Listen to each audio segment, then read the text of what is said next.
My latest book is called Taken of the Flood, and it's about the Roman conquest of Greece. The period of time it covers is roughly 230 BCE to 146 BCE. This was the period, as I say, when the Romans started to take over the Greek world and then Asia Minor. It's a very exciting period of history, and I'm far from the first to have been aware of its excitement. We owe a great deal of our knowledge of the period to the ancient historian Polybius.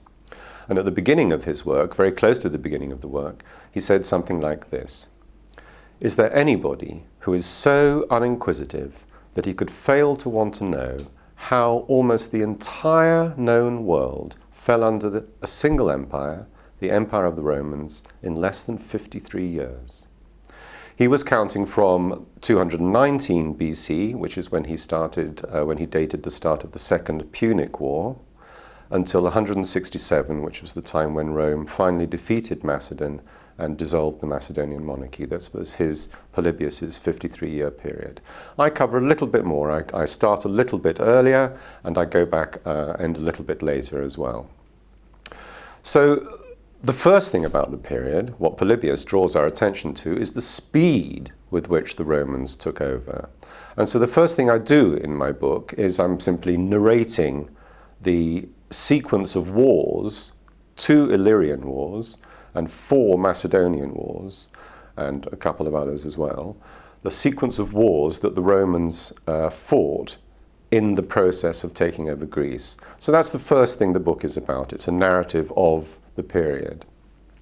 But I also try to draw out some more abstract, theoretical and interesting aspects of the period. It's not just military narrative. And the chief thing I try to do is draw attention not just to the speed with which the Romans took over Greece, but also the rather strange way that they went about it.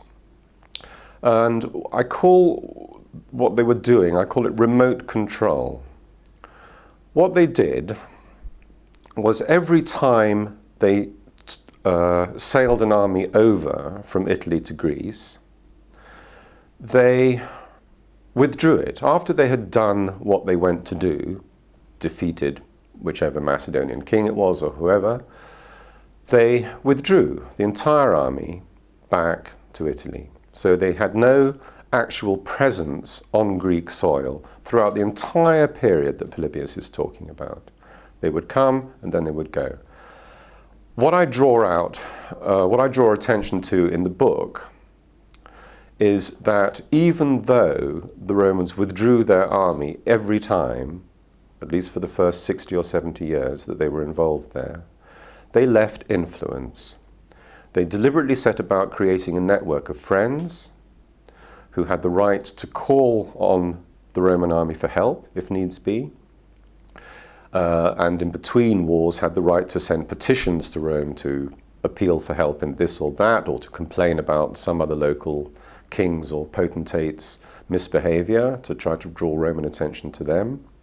They could use this to maintain influence in Greece without the presence of an army, without the presence of a governor, without committing resources. And they needed to do this very badly at the time, because at the same time that they were starting to take over Greece, they were also fighting the Second Punic War. They were fighting Hannibal in Italy. And this was a very, very close fought war. I mean, they very nearly lost it. So it was important for them not to commit resources in Greece. And they devised, I think, this rather subtle form of imperialism. And I do think it deserves the name of imperialism. We think of an empire as the presence of, a standing army and a governor and economic exploitation and all of those sorts of things. But there are other forms of empire. And what the Romans, I think, did in this period, what's most interesting about this period, is that they found a way of maintaining an empire in the Greek lands without committing resources.